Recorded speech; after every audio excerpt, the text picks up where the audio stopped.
মানুষ যখন মাখলুক হয় তখন সে অন্য সকল মাখলুক তো বটেই, তার মর্যাদা ফেরেশতাদের চেয়ে ঊর্ধ্বে চলে যায়। আল্লাহ তাআলা পবিত্র কোরআন কারীমের মাঝে বলেন, ওয়ালাকাদ কাররামনা বানি আদম, আমি আদমের সন্তানদেরকে সম্মানিত করেছি, অত্যাধিক সম্মানিত করেছি। কাররামনা, আল্লাহ তাআলা বনি আদম সন্তানদের মর্যাদাকে সম্মানের সর্বোচ্চ চূড়ায় পৌঁছে দিয়েছে। মুহতারাম হাজিরিন, আল্লাহ তাআলার অনেক বড় ইহসান আর দয়া যে তিনি এই দুনিয়ার অসংখ্য মাখলুকাত থেকে আমাদেরকে সর্বশ্রেষ্ঠ মাখলুক মানুষ হিসাবে সৃষ্টি করেছেন। আমাদেরকে আল্লাহ তাআলা বিশেষভাবে সম্মানিত করেছেন অন্য সকল মাখলুকের উপর। মানুষ যখন মানুষ হয় তখন তার যে মর্যাদা, এই মর্যাদার সামনে অন্য কোনো মাখলুকের মর্যাদার তুলনা হতে পারে না। মানুষ যখন মাখলুক হয় তখন সে অন্য সকল মাখলুক তো বটেই, তার মর্যাদা ফেরেশতাদের চেয়ে ঊর্ধ্বে চলে যায়। আল্লাহ তাআলা পবিত্র কোরআন কারীমের মাঝে বলেন, ওয়ালাকাদ কাররামনা বানি আদম, আমি আদমের সন্তানদেরকে সম্মানিত করেছি, অত্যাধিক সম্মানিত করেছি। কাররামনা, আল্লাহ তাআলা বনি আদম সন্তানদের মর্যাদাকে সম্মানের সর্বোচ্চ চূড়ায় পৌঁছে দিয়েছে। একজন মাখলুক হিসাবে যতটুকু মর্যাদায় উন্নীত হওয়া যায়, এর সর্বোচ্চ মর্যাদায় আল্লাহ তাআলা এই মানুষকে প্রদান করেছে। এই মানুষটা আসলে কে? আমরা যে বলি আমি, আমার, আমাদের, সব কিছুর মাঝে আমার যে আমিত্ব, আমিটা আসলে কি?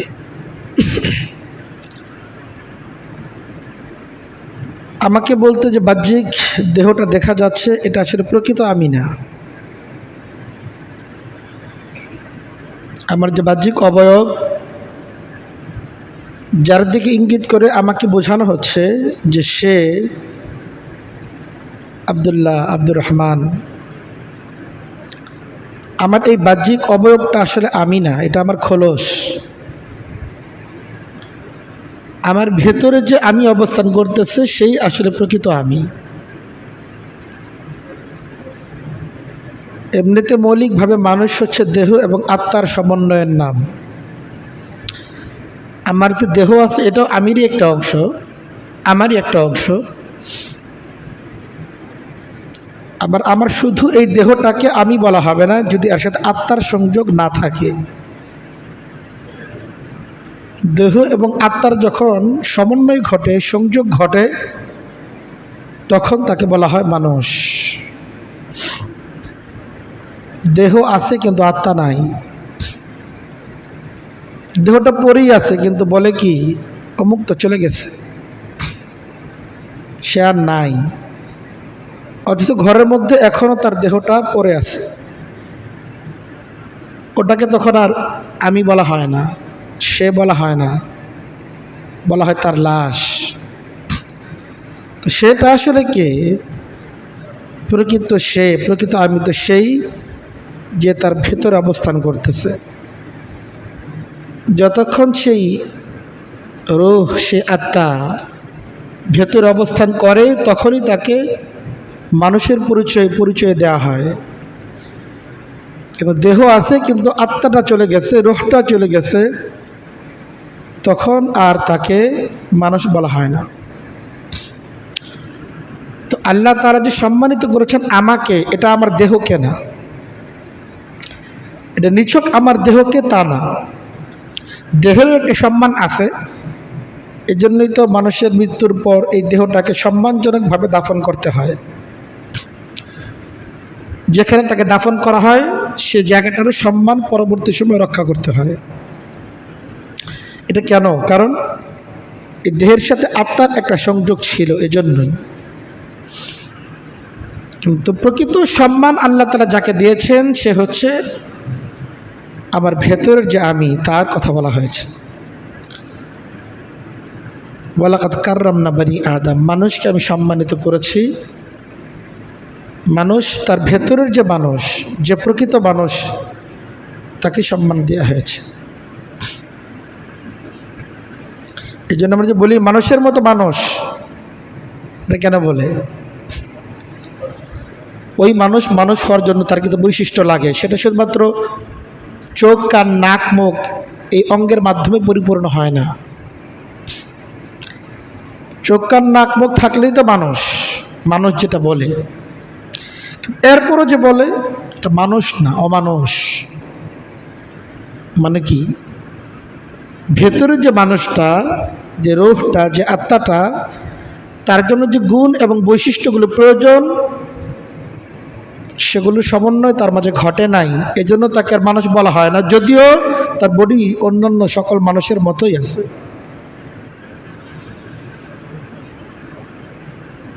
এই জন্য ভেতরে মানুষ যেটা, আমাদের ভেতরে যেটা অবস্থান করতেছে সেটাই হচ্ছে প্রকৃত আমি। এটা সম্পর্কে মানুষের অনেক জিজ্ঞাসা, যেটা কি আসলে। নবী করিম সাল্লাল্লাহু আলাইহি সাল্লামকেও এ বিষয়ে জিজ্ঞাসা করা হতো। পবিত্র কোরআন কারীমের সূরা বনী ইসরাঈলে এসেছে, আল্লাহ তাআলা বলেন ইয়াসআলুনাকা আনির রূহ। নবী, আপনাকে লোকেরা জিজ্ঞেস করে রূহ সম্পর্কে, আত্মা সম্পর্কে। আত্মাটা আসলে কি? আত্মার বিস্তারিত বিবরণ বোঝার ক্ষমতা মানুষের নাই, এজন্য এটা কি এর পূর্ণ উত্তরটা আল্লাহ তাআলা মানুষকে দেন নাই। কারণ যে জিনিস যার বোধের ঊর্ধ্বে, সেটা তাকে বলা অর্থহীন, সেটা বুঝবে না, বরং জটিলতার মার পেঁচে পড়ে গিয়ে সে আর বিভ্রান্তির মধ্যে পড়বে। মানুষের জন্য যতটুকু প্রয়োজন আল্লাহ তাআলা ঠিক ততটুকু বলে দিয়েছেন। কুল আর রূহ মিন আমরি রব্বি, আপনি বলে দিন রূহ আমার রবের একটি নির্দেশ। যতক্ষণ পর্যন্ত আমার রবের এই নির্দেশ কার্যকর থাকে ততক্ষণ এই রূহ থাকে। যখন আমার রবের নির্দেশ প্রত্যাহার হয়, রূহ তখন আর অবশিষ্ট থাকতে পারে না। রূহ হচ্ছে একটি শক্তির নাম, যা মানুষের কলবের মাঝে অবস্থান করে। যেমন দেখা একটা শক্তির নাম, যার সম্পর্ক চোখের সাথে। শ্রবণ করা শক্তির নাম, যার সম্পর্ক কানের সাথে। তো রূহ একটি শক্তির নাম, যার সম্পর্ক কলবের সাথে। এটার একটা বাহ্যিক অবয়ব আছে যেটা কলব বলি আমরা, আত্মা। রূহকেও আত্মা বলে, কলবকেও আত্মা বলে। তো কলবের মাঝে যে শক্তিটা থাকে এটাকে বলা হয় হচ্ছে রূহ। মানুষের যত অঙ্গ আছে এর মধ্যে সবচেয়ে দামি অঙ্গ হচ্ছে এই কলব,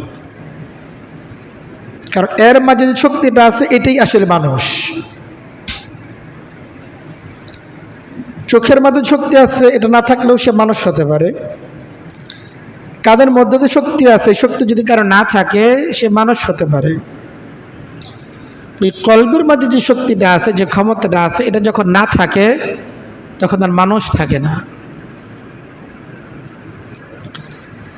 এই জন্য কলব হচ্ছে মানুষের সবচেয়ে শক্তিশালী অঙ্গ, কারণ এটা যদি বেকার হয়ে যায় শরীরের সমস্ত অঙ্গ প্রত্যঙ্গ বেকার হয়ে যাবে। হাতটা তো আগের মতোই পড়ে আছে, রোগটা চলে গেছে, এই হাত দিয়ে আর কি কাজ? রোগটা যখন চলে যায়, কানটা তো আগের মতোই আছে, কিন্তু এই কান আর শুনতে পারে না, যদিও কান তো আছে। এই কানের শক্তি কোথায় চলে গেল? এই কানের শক্তি শেষ হয়ে গেছে যখন কলব থেকে রূহ চলে গেছে।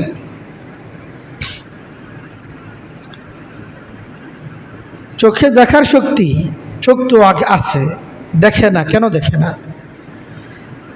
কারণ কলবের মধ্যে যে শক্তি আছে এই শক্তি নিঃশেষ হয়ে গেছে, এখন আর শরীরে কোনো অঙ্গ প্রত্যঙ্গ কোনো কাজ করবে না, সব বেকার হয়ে যাবে। নবী করিম সাল্লাল্লাহু আলাইহি সাল্লাম হাদিস শরীফের মাঝে বলেন, আলা ইন্না ফিল জাসাদি লামুদগাহ। আল্লাহ রাসূল সাল্লাল্লাহু আলাইহি সাল্লাম বলেন, আমার উম্মতরা খেয়াল করে শোনো, ইন্না ফিল জাসাদি লামুদগাহ, নিশ্চিতভাবেই মানুষের দেহের মধ্যে একটা গোস্তের টুকরা আছে, একটা অঙ্গ, যে গোস্তের টুকরা একটা অঙ্গ। ইযা সালুহাত সালুহাল জাসাদু কুল্লুহু, এই অঙ্গটা যতক্ষণ পর্যন্ত কার্যকর থাকে শরীরের অন্যান্য অঙ্গের কার্যকারিতা এটা বজায় থাকে। ওয়া ইযা ফাসাদাত ফাসাদাল জাসাদু কুল্লুহু, আর এই অঙ্গর কার্যকারিতা যখন নষ্ট হয়ে যায়, এই অঙ্গ বিকল হয়ে গেছে, এটার কাজ করতেছে না, শরীরের সমস্ত অঙ্গ প্রত্যঙ্গের কার্যকারিতা নষ্ট হয়ে যায়। এই যে গোস্তের টুকরা, এই যে অঙ্গ, এটার নাম কি? আল্লাহ রাসূল সাল্লাল্লাহু আলাইহি সাল্লাম আলা ওয়াহিয়াল কলব। আলা, এই খেয়াল করে শোনো, আলা এটা একটা সতর্কতামূলক শব্দ, যেটা পরবর্তী কথার দিকে শ্রোতার দৃষ্টি আকর্ষণ করার জন্য এই শব্দ ব্যবহার হয়। আলা ওয়াহিয়াল কলব। আল্লাহ রাসূল সাল্লাল্লাহু আলাইহি সাল্লাম এই খেয়াল করে শোনো, সতর্কতার সাথে শোনো, ওয়াহিয়াল কলব, সে অঙ্গের নাম হচ্ছে কলব। কাজে কলব নামক মানুষের যে অঙ্গটা আছে, এটা সবচেয়ে গুরুত্বপূর্ণ অঙ্গ, সবচেয়ে দামি অঙ্গ। এই অঙ্গ যতক্ষণ ঠিক আছে সব অঙ্গ ঠিক থাকবে, আর এই অঙ্গ যখন তার কার্যকারিতা হারিয়ে ফেলবে, সমস্ত অঙ্গ প্রত্যঙ্গ তার কার্যকারিতা হারিয়ে ফেলবে।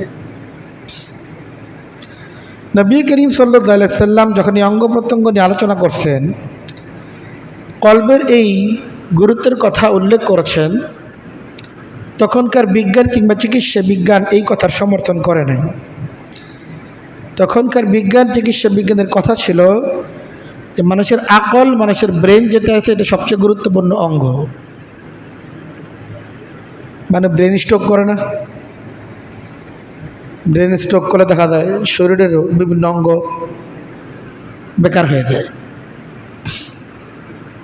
দীর্ঘকাল পর্যন্ত মানুষের চিন্তা চেতনা এটাই ছিল, ব্রেইন হচ্ছে সবচেয়ে গুরুত্বপূর্ণ অঙ্গ, এটা ঠিক থাকলে সব ঠিক, এটা যখন নষ্ট হয়ে যায় সব নষ্ট হয়ে যায়।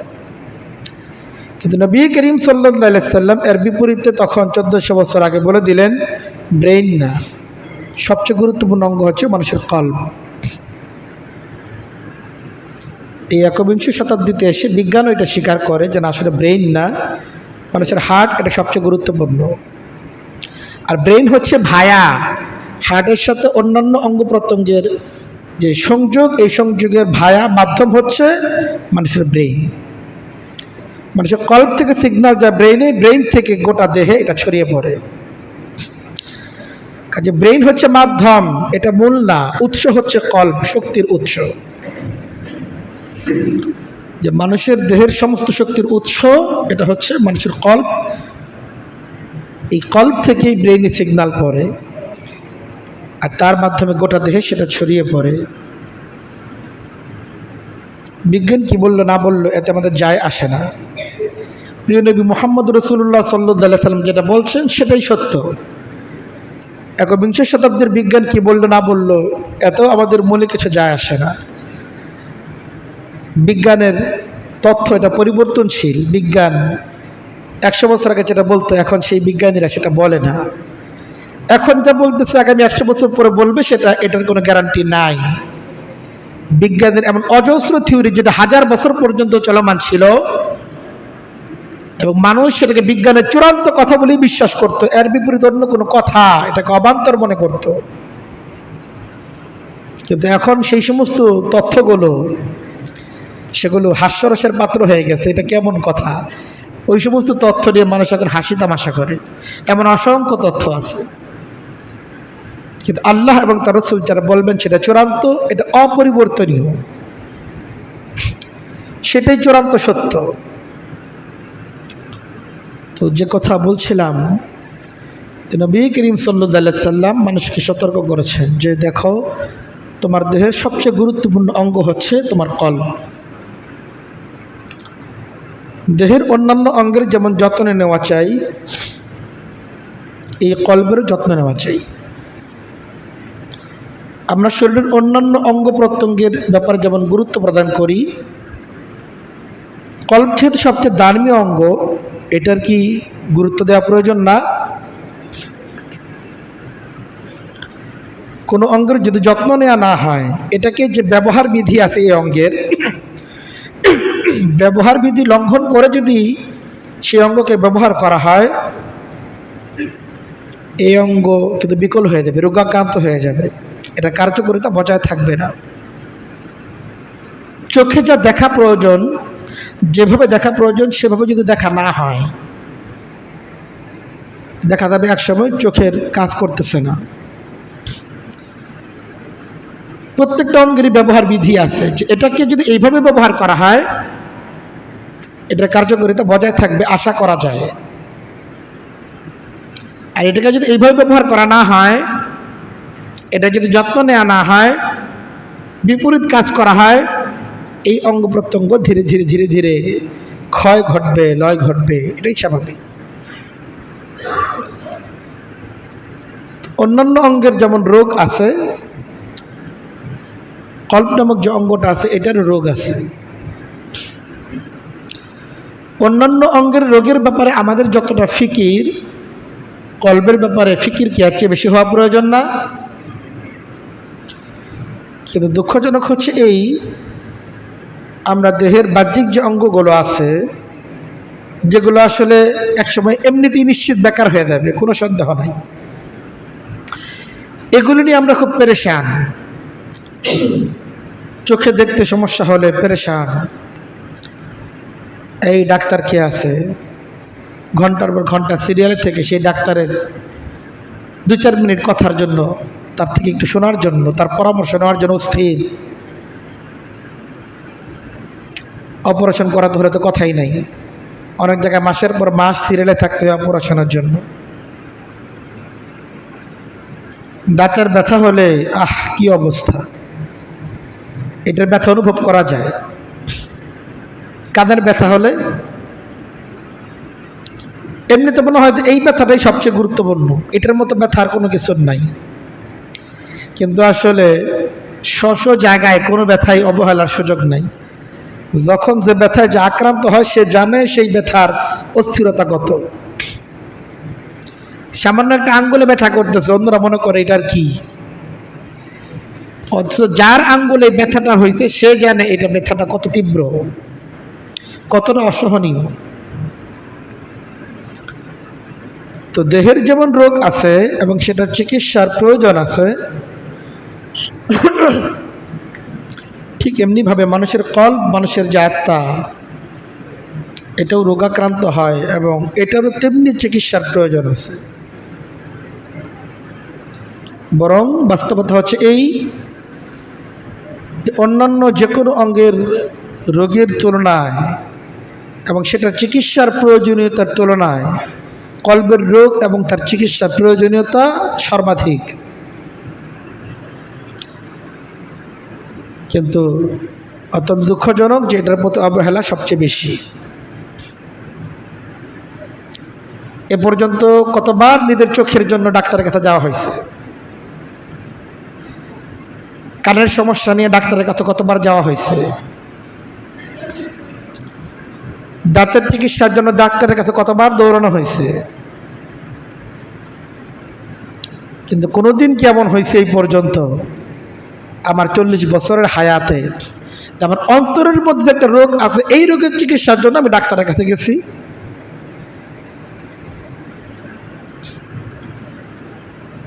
অন্তরের যে রোগ আছে, এই রোগের যে এটা তো রোগাক্রান্ত হয়েছে অন্তরে, এটার অনুভূতি আমাদের মধ্যে নাই। এরপর এটা ডাক্তার কে আছে, এটা তো পরের মাসলা। আগে তো রোগীর তার রোগ সম্পর্কে ধারণা থাকতে হবে এবং এই অনুভূতি থাকতে হবে যে আমি যে এই রোগে রোগাক্রান্ত। সমস্যাটা হচ্ছে এই, যে আত্মার রোগগুলো তুলনামূলক সূক্ষ্ম। মানুষের দেহের যে রোগগুলো আছে বাহ্যিক, এগুলো তো প্রকাশ্য, চোখেই খোলা চোখেই ধরা পড়ে। এরপরে দেহেরও কিছু কিছু রোগ এমন আছে যেটা সাধারণ অবস্থায় ধরা পড়ে না, যখন একেবারে ক্রিটিক্যাল পর্যায়ে চলে যায় তখন ধরা পড়ে। কিন্তু এমন পর্যায়ে চলে গেছে তখন আর এই রোগের কোনো চিকিৎসা থাকে না। যে রোগগুলো তুলনামূলক সূক্ষ্ম, এগুলো তুলনামূলক বেশি স্পর্শকাতর, এবং সেটা ব্যাপারে মানুষের সচেতনতা বেশি প্রয়োজন। কারণ এটা তো সাধারণভাবে ধরাই পড়ে না, বোঝাই যায় না কখন যে সে এই রোগে রোগাক্রান্ত হয়ে গেছে, ভেতরে ভেতরে যে কত কিছু ক্ষয় হয়ে গেছে খবরই তো নাই। যে রোগগুলো বেশি সূক্ষ্ম সেগুলোর ব্যাপারে সচেতনতা বেশি প্রয়োজন। আর কলবের রোগগুলো সবচেয়ে বেশি সূক্ষ্ম, এটা খোলা চোখে ধরা পড়ে না, বুঝে আসে না যে এই রোগ যে আমার মধ্যে আছে। ব্যক্তি নিজের চোখে তো সচরাচর বুঝেই না, এমনকি অন্যরা যারা বুঝের তারাও তাকে বলে না যে এই তোমার মধ্যে তো এই রোগ আছে মনে হচ্ছে। কলবের রোগের যে ব্যাপারটা, অন্তরের যে রোগগুলো, হিংসা, অহংকার, অপ্রয়োজনীয় রাগ, গোসা, লোভ, মানুষের গীবত, শিকায়া, চুগলখড়ি, আরও নানাবিধ রোগ, এগুলো এমন এমন রোগ যে রোগ সম্পর্কে অন্যরা অনুভব করলেও কেউ বলে না ভাই তুমি তো এই রোগে রোগাক্রান্ত, চিকিৎসা করা, কেউ বলে না। আমারও তো কেউ কোনোদিন বলে নাই হুজুর আপনি দেখি গীবত করেন। আমার জানা নাই যে আপনারা কেউ বলছে কিনা যে কোনোদিন যে হুজুর ভাই তুমি তো গীবত করো, এটা তো একটা অন্তরের রোগ, চিকিৎসা করাও। এই রোগগুলোর ব্যাপারটাই এমন,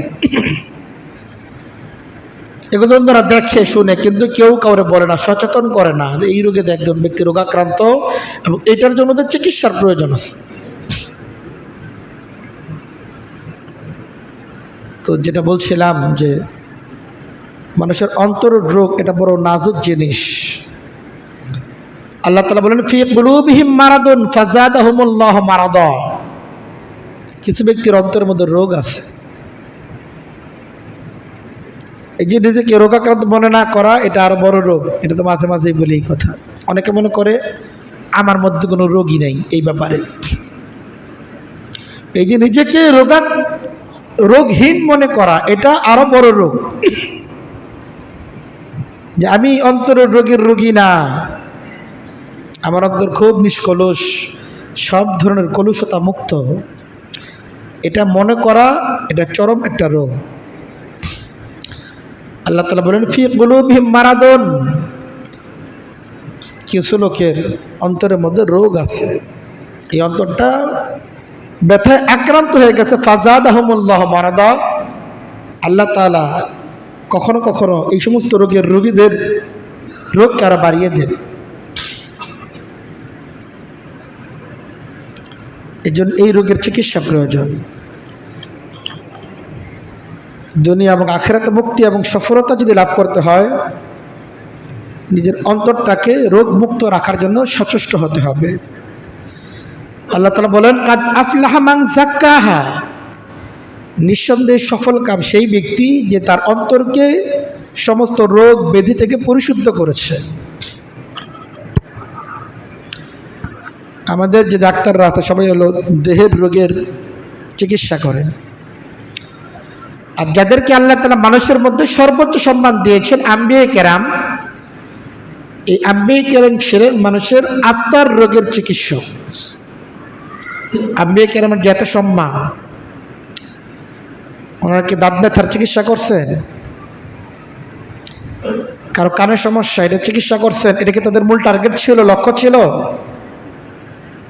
না, তাদের একমাত্র লক্ষ্য ছিল মানুষের অন্তরকে পরিশুদ্ধ করা নানা রকম রোগ বালা থেকে। পবিত্র কোরআন কারীমের মাঝে এসেছে হযরত সাইয়্যিদুনা ইব্রাহিম আলাইহিস সালাতু ওয়াস সালাম আল্লাহ তাআলার কাছে দোয়া করেছিলেন, হে আল্লাহ আমার উম্মতদের মাঝে ওয়াবা'আথ ফীহিম রাসূলান, একজন রসুল পাঠাবেন যিনি চারটা কাজ করবেন। ইয়াতলু আলাইহিম আয়াতিহি। ইব্রাহিম আলাইহিস সালাম 4টা কাজের কথা বলেছিলেন, এর মধ্যে অন্তরের রোগের চিকিৎসা সবার পরে বলেছিলেন। আল্লাহ তাআলা বললেন, আমি তো রসুল পাঠাইলামই, ইব্রাহিম যে অন্তরের রোগটাকে 4 নম্বর জায়গায় উল্লেখ করলো, এটা আসলে 4 নম্বরের জায়গা না, এটা হলো 2 নম্বরের জায়গা। হুয়াল্লাযী বাআসা ফিল উম্মিয়্যিনা রাসূলাম মিনহুম ইয়াতলু আলাইহিম আয়াতিহি ওয়া ইউযাক্কিহিম। আল্লাহ তাআলা মানুষের মাঝে একজন রসুল পাঠাইলেন, যে মানুষের সামনে কোরআন কারীমের তেলাওয়াত করেছেন এবং তাদের অন্তরকে পরিশুদ্ধ করেছেন। অন্তরকে এই সমস্ত রোগবালা থেকে পরিশুদ্ধ করাটা সবচেয়ে গুরুত্বপূর্ণ। এই জন্যই আল্লাহ তাআলা পবিত্র কোরআন কারীমের মাঝে সবচেয়ে বেশি কসম খেয়েছেন যে জিনিসের ব্যাপারে, সেটা হচ্ছে অন্তর রোগের চিকিৎসা। ওয়াশ-শামসি ওয়া দুহাহা ওয়াল কামারি ইযা তালাহা ওয়ান নাহারি ইযা জাল্লাহা। এভাবে অনেকগুলি প্রায় 13টা জিনিসের কসম খাওয়ার পর আল্লাহ বলছেন কাদ আফলাহা মান যাক্কাহা। এত কসম কোথাও খান নাই। আল্লাহ তাআলা তো কসম খাওয়ার প্রয়োজন নাই। আল্লাহ তাআলা যেটা বলবেন এটা তো এমনিতেই গুরুত্বপূর্ণ। এত সত্ত্বেও কোনো জিনিসের গুরুত্ব বোঝানোর জন্য আল্লাহ তাআলা এক বা একাধিকবার কসম খেয়েছেন, কয়েকটা জিনিসের কসম খেয়েছেন। কিন্তু অন্তরের রোগের চিকিৎসা, এটাকে আল্লাহ তাআলা এতবার গুরুত্ব দিয়েছেন যে এটার চিকিৎসার গুরুত্ব বোঝাতে গিয়ে আল্লাহ তাআলা 13 বার কসম খেয়েছেন, 13টা জিনিসের কসম খেয়েছেন।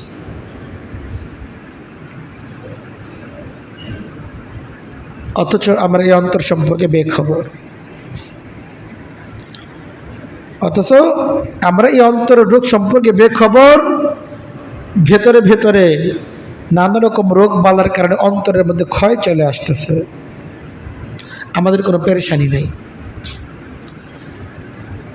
অথচ অন্তররোগের রোগগুলো এতটা জটিল, এর কোনো রোগ যখন সর্বোচ্চ চূড়ায় পৌঁছে যায় তখন এটাকে কুফরিতে পরিণত হয়ে যায়। দেখেন, শয়তান কিন্তু অনেক আমলকারী ছিল। শয়তান ইবলিস বড় আমলদার ছিল, সেরা আমলকারীদের একজন ছিল শয়তান। আমলের তার অভাব ছিল না, প্রচুর আমল করছে, কিন্তু ভেতরে যে তার রোগ ছিল, এই রোগের ব্যাপারে সে ছিল গাফেল। আল্লাহ তাআলা যখন বললেন এই তুমি সেজদা করো, এতকাল পর্যন্ত সে কিন্তু সেজদাই করে আসছে, কত হাজার হাজার বছর পর্যন্ত সে আমল করছে, সেজদা করছে, আল্লাহ তাআলার ইবাদত সব সে করছে।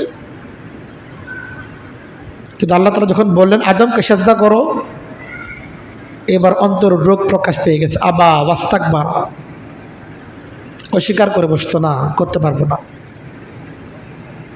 কেন? আল্লাহ তাআলা বলছেন কারণ তার অন্তরের মধ্যে অহংকার ছিল। ওয়া কানা মিনাল কাফিরিন, এবং সে কুফরি কাফের হয়ে গেল।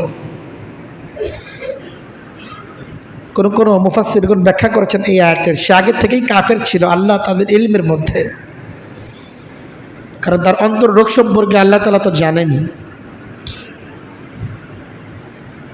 এদের অন্তরের ব্যাধি এত বেশি নাজুক যে কোনো ব্যাধি মানুষকে কাফের পরিণত করতে পারে।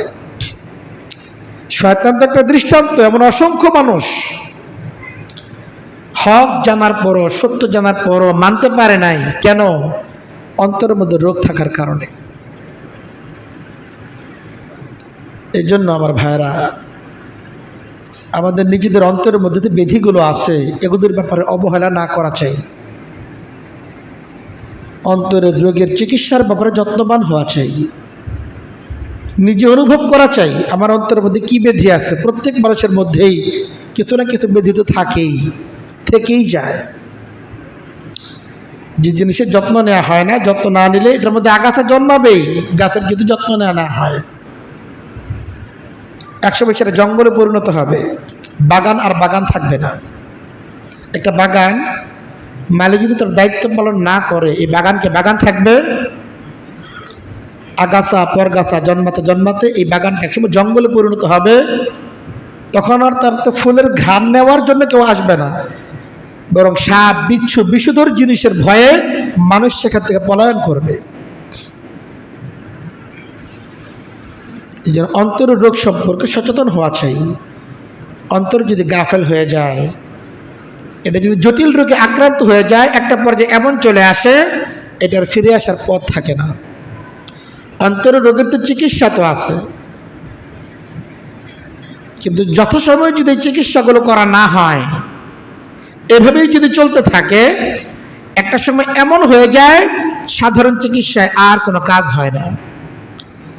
একমাত্র আল্লাহ তাআলা যিনি মুকাল্লিবুল কুলুব, সমস্ত অন্তর রোগের প্রধান চিকিৎসক, তিনি যদি জবরদস্তিমূলক একজন ব্যক্তিকে তখন হেদায়েত না দেন, তার চিকিৎসা না করায় দেন, এই ব্যক্তির সাধারণ ওয়াজ নসিহত বা অন্য কোনোভাবে এই ব্যক্তির চিকিৎসার কোনো সুযোগ আর থাকে না।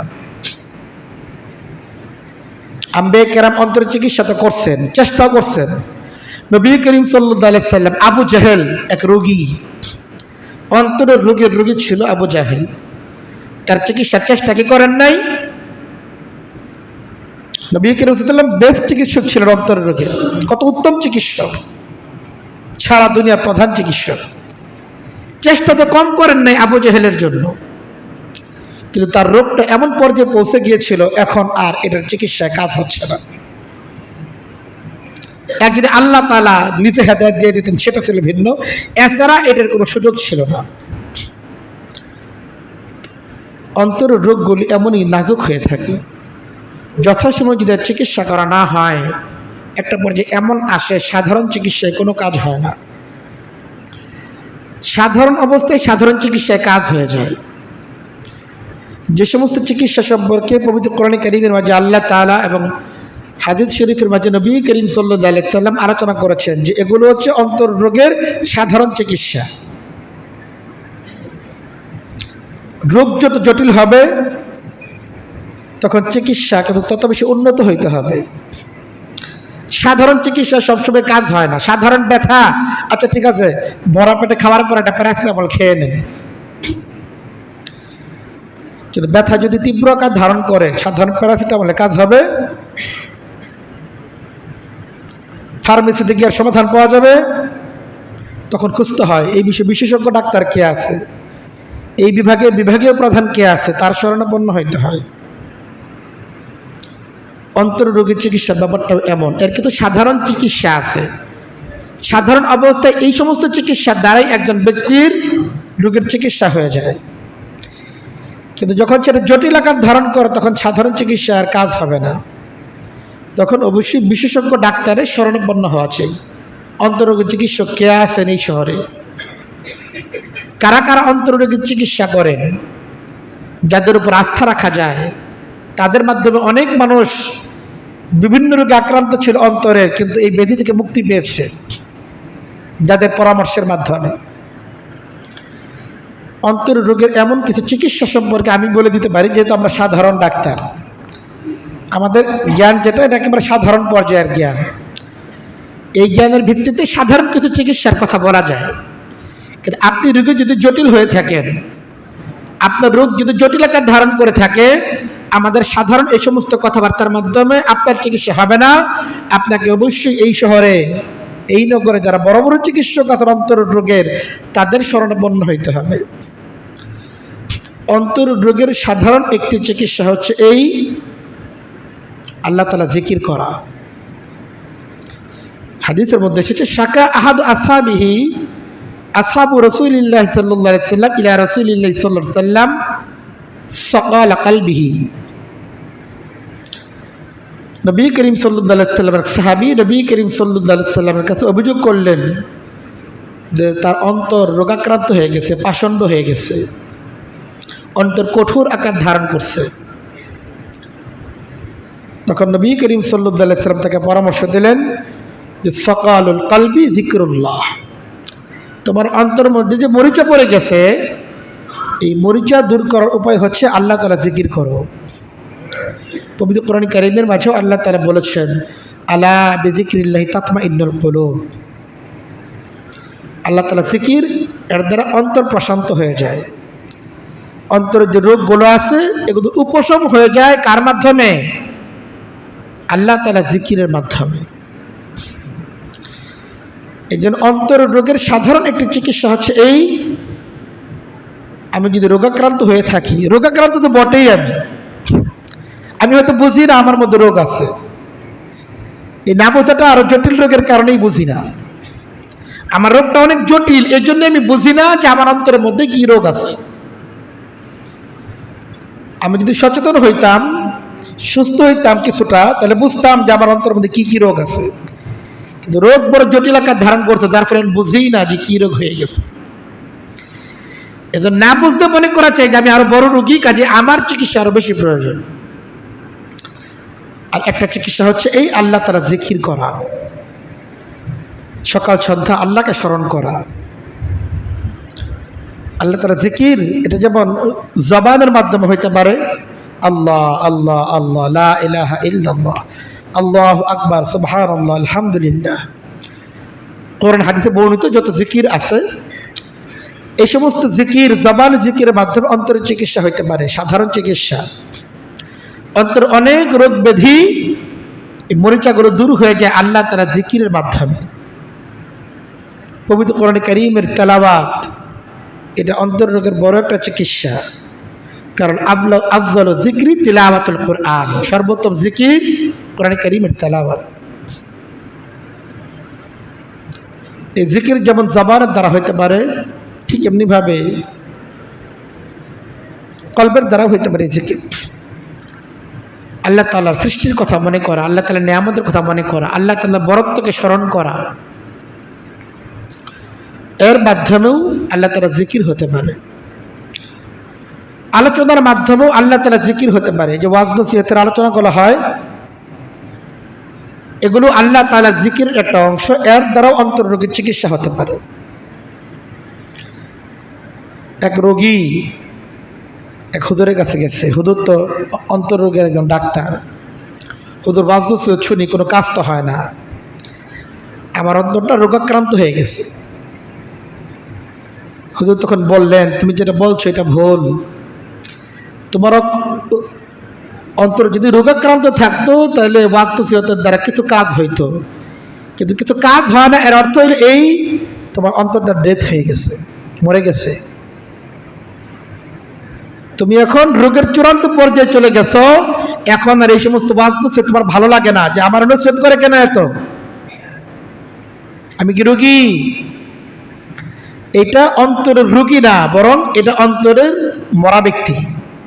এই লোকটা অন্তরের রোগ তার এতটাই বেড়ে গেছে, রোগ বাড়তে বাড়তে বাড়তে বাড়তে এই লোকটা এখন লাইফ সাপোর্টে চলে গেছে। এক আল্লাহ তাআলা যদি না চান, একে বাঁচানোর সাধ্য কারণ নাই। সাধারণ চিকিৎসা এর করে চিকিৎসা আর হবে না। সে অন্তর রোগের চূড়ান্ত পর্যায়ে রোগী হয়ে গেছে।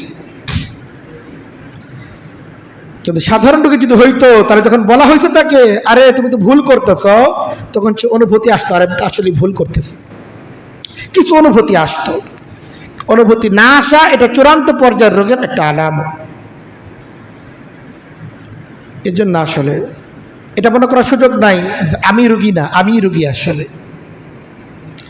এইখানে যদি কেউ রোগী থাকে, সেই রোগী একমাত্র আমি নিজে, আমি রোগী। আমার মধ্যে অনেক রোগ আছে, আর এই রোগগুলো চিকিৎসার জন্য আমাকে নিয়মিত আল্লাহ তাআলা জিকির করা চাই, কোরআন কারীমের তেলাওয়াত করা চাই, আল্লাহ তাআলা বরত্বের আলোচনা করা চাই, আল্লাহ তাআলার বরত্বের আলোচনাগুলো শোনা চাই। এর মাধ্যমে আমার অন্তর রোগের চিকিৎসা হবে ইনশাআল্লাহ। এক সাহাবী নবী করিম সাল্লাল্লাহু আলাইহি ওয়াসাল্লামের কাছে জিজ্ঞেস করেছিল তার অন্তরের রোগের চিকিৎসা সম্পর্কে। হাদিসের মধ্যে এসেছে, ইন্না রাজুলান শাকা ইলা রাসূলিল্লাহি সাল্লাল্লাহু আলাইহি ওয়াসাল্লাম শাকাওয়াতা কলবিহি। এক ব্যক্তি নবী করিম সাল্লাল্লাহু আলাইহি ওয়াসাল্লামকে তার অন্তরের রোগ সম্পর্কে জানালেন, হুজুর আমার অন্তর তো অনেক শক্ত হয়ে গেছে, এর চিকিৎসা প্রয়োজন, সাধারণ ওষুধে কোনো কাজ হচ্ছে না। নবী করিম সাল্লাল্লাহু আলাইহি ওয়াসাল্লাম তাকে দুইটা আমলের কথা বললেন। নবী করিম সাল্লাল্লাহু আলাইহি ওয়াসাল্লাম তাকে দুইটা আমলের কথা বললেন, যে এগুলো তোমার অন্তর রোগের সাধারণ চিকিৎসা করো। একটা ইমসাহ রাসাল ইয়াতীম, কোন ইয়েতিম যদি পাও, ইয়েতিমের মাথায় হাত বোলায়ও। কোনো এতিমের মাথায় হাত বোলানো, এটার দ্বারা অন্তরের রোগের চিকিৎসা হয়। অন্তরের মধ্যে মরিচাগুলো পড়ে, এই মরিচাগুলো দূর হয়ে যায় যদি কোনো মমতার সাথে, মহব্বতের সাথে কোনো এতিমের মাথায় হাত বোলানো হয়। এতিম কি নাই সমাজে? কত মানুষ বাবা হারাইছে, মা হারাইছে, সে যে একজন পিতৃহারা সন্তান, তার প্রতি মায়া নিয়ে, মমতা নিয়ে তার মাথায় একটু হাত রাখেন, একটু ধৈর্য রাখেন, আর একটু খেয়ালও করেন যে অন্তরের মধ্যে আসলে কোনো কিছু পড়তেছে কিনা। আপনি যদি সতর্ক হয়ে থাকেন, সচেতন হয়ে থাকেন, আপনি নিজেই অনুভব করবেন যে না, আরে তার মাথায় হাত রাখার দ্বারা তো অন্তরের মধ্যে শীতলতা আসতেছে, অন্তরটা ঠান্ডা হয়ে যাচ্ছে। যদি আপনার অন্তর যদি এখন চিকিৎসার উপযুক্ত হয়ে থাকে তাহলে এটা অনুভব করবেন। আর মাথায় হাত বোলাইতেছেন তো কই, কোনো কিছুই তো অনুভব করতেছি না, তো বুঝতে হবে যে না, আপনি সাধারণ রোগী না, আপনার রোগ বড় জটিল আকার ধারণ করছে। সাধারণ চিকিৎসা এটা কাজ হবে না। অন্তর রোগ যদি দূর করতে হয়, ইতিমের মাথায় হাত বোলান। সাধারণ রোগী হয়ে থাকলে এই রোগের চিকিৎসা ইনশাল্লাহ হয়ে যাবে। নবী করিম সাল্লাল্লাহু আলাইহি ওয়াসাল্লাম আরেকটা পরামর্শ দিয়েছেন, সেটা হচ্ছে এই ওয়াতআমিল মাসাকিন, মিসকিনদেরকে খাবার খাওয়াও। গরিব দুঃখী নিঃস্ব ব্যক্তিদেরকে খাবার খাওয়ানো, এটার দ্বারা অন্তর রোগের চিকিৎসা হয়ে যায়। সর্বশেষ কবে একজন নিঃস্ব ব্যক্তিকে সাথে নিয়ে আপনি খাবার খাইছেন বলেন তো? মনেই তো পড়বে না। আমি কোনোদিন কোনো একটা নিঃস্ব ব্যক্তি, গরিব ব্যক্তি, দরিদ্র ব্যক্তি বলছে চলো ভাই আমার সাথে চলো, একসাথে রাস্তা করি, আমার বাসায় তোমার দাওয়াত, আগামীকালকে দুপুরে আমার বাসায় চলে এসো। কোনোদিন এটা হয়েছে? বা নিজের বাসায় বউরে বলছি এই ভালো করে রান্না করো আজকে গরুর গোস্ত, এত দরিদ্র ব্যক্তির বাসায় হাদিয়া নিয়ে যাবো রান্না করা খাবার। সাহাবায়ে কেরামের মধ্যে এই পদ্ধতি প্রচলিত ছিল, তারা রান্না করা খাবার একজন আরেকজনের বাসায় নিয়ে যেতেন। এই যে চিকিৎসা, রোগ দিয়ে ঘুরতেছি আর চিকিৎসা করাচ্ছে না, জানি না চিকিৎসা কি, এই জন্য এই চিকিৎসাগুলো করানো চাই। আমরা যদি অন্তর রোগী হয়ে থাকি এবং রোগী আমরা গরিব দুঃখী নিঃস্ব ব্যক্তিদেরকে খাবার খাওয়ানো চাই, অন্তর রোগ ভালো হয়ে যাবে। এদের পারতেছি না যে না, কোনোদিন তো হয় নাই, কেন হবে, কেমনে? অন্তরের তো রোগ আছে, অহংকার, দাম্ভিকতা আমাকে হতেই দেয় না। আরে ওর সাথে আমি বসবো, এটা কি হয়? সেই সমাজের কোন শ্রেণী, আমি কোন স্তরে বসবাস করি? একজন দরিদ্র ব্যক্তি, একজন রিক্সাওয়ালা, তার সাথে আমি বসে চা খাবো? এই যে এটা মনে করা, এটা হচ্ছে অন্তর রোগের আলামত। আমি আসলে রোগী হয়ে গেছি। অন্তর রোগের আরেকটি চিকিৎসা, এটা বলেই শেষ করি, চতুর্থ চিকিৎসা, সেটা হচ্ছে এই আল্লাহ তাআলা বলেন ইয়া আইয়ুহাল্লাযীনা আমানু ইত্তাকুল্লাহ ওয়া কুনু মা'আস সাদিকিন। ঈমানদারগণ, আল্লাহকে ভয় করো, তাকওয়ার জীবনযাপন করো, গুনাহমুক্ত জীবনযাপন করো। আর তাকওয়ার উপর যদি চলতে চাও, কুনু মা'আস সাদিকিন, নেককারদের সুহবত গ্রহণ করো। যারা নেককার ব্যক্তিবর্গ, তাদের সঙ্গী হয়ে যাও, তাদের সাথে চলাফেরা করো। তোমার মধ্যে যে ভুল ত্রুটিগুলো আছে এগুলো সংশোধন হয়ে যাবে। আমরা অনেক সময় নেককারদের সাথে চলি, আমাদের ধারণা এই লোকটা নেককার লোক, তার সাথে চলি, এরপর সংশোধন হয় না। কারণ কি? আমরা সংশোধনের সাথে কাজের জন্য তার কাছে যাই না। ডাক্তারের সাথে আমার অনেক উঠা বসে, অনেক চলাফেরা, এর দ্বারা কি আমার রোগ ভালো হয়ে যাবে? ডাক্তার থেকে পরামর্শ নিতে হবে। আমার তো এই সমস্যার সমাধানটা কি বলেন তো? বা ডাক্তার কাউকে বলতেছে সমস্যার সমাধান, শুনছি এটা, আমি নিজের ক্ষেত্রে সেটা গ্রহণ করতে পারি। ঘন্টার পর ঘন্টা একজন নেককারের সাথে দৌড়ালাম, একসাথে বসে চা খাইলাম, গল্প করলাম, তার থেকে জানলাম না একটা নাস্তা জানলাম না, তার থেকে আমার যে অজানাগুলো সেগুলো জানার জন্য কোনো চেষ্টা করলাম না। হুজুরের সাথে 5 মিনিট বসে থাকার মধ্যে ফায়দা হয় না যদি হুজুর থেকে 5 মিনিটের মধ্যে আপনি 2টা মাস্তা জিজ্ঞেস না করেন।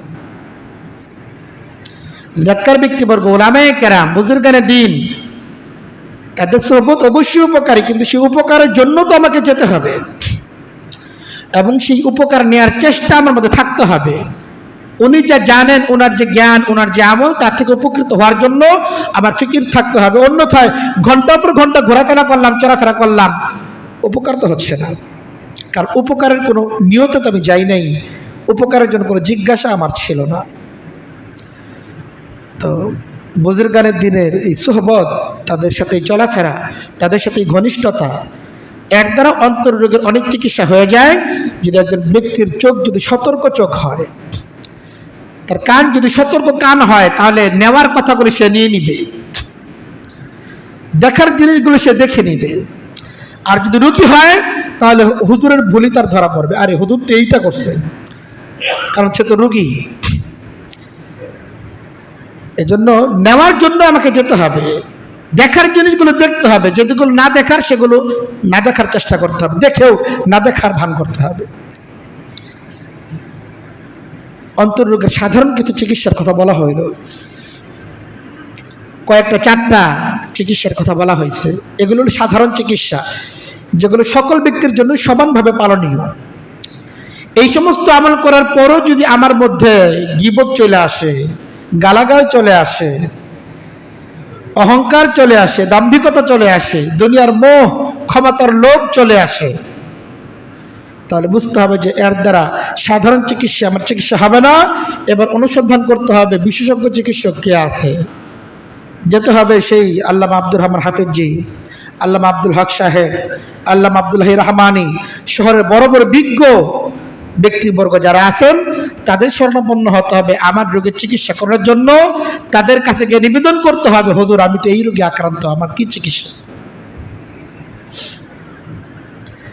একটা কিতাব আছে হাকিমুল উম্মত আশরাফ আলী থানভী রহমতুল্লাহ আলাইহির কিতাব, বাসার হাকিমুল উম্মত, চমৎকার একটা কিতাব। হাকিমুল উম্মত থানভী রহমতুল্লাহ আলাইহির সমস্ত কিতাবের নির্যাস বলা যায় এই কিতাবের মধ্যে আসছে। এখানে অন্তরের রোগ এবং বিভিন্ন রোগের চিকিৎসা সম্পর্কে অত্যন্ত চমৎকার উত্তর দেওয়া হয়েছে। আমরা আমাদের সাধারণ পাঠের মধ্যে এই জাতীয় কিতাব রাখতে পারি, যার মাধ্যমে চিকিৎসা সম্পর্কে আমরা জানতে পারবো। আল্লাহ তাআলা আমাদের অন্তরের রোগ সম্পর্কে সচেতন হওয়া এবং এটাকে পরিশুদ্ধ করার তৌফিক দান করেন।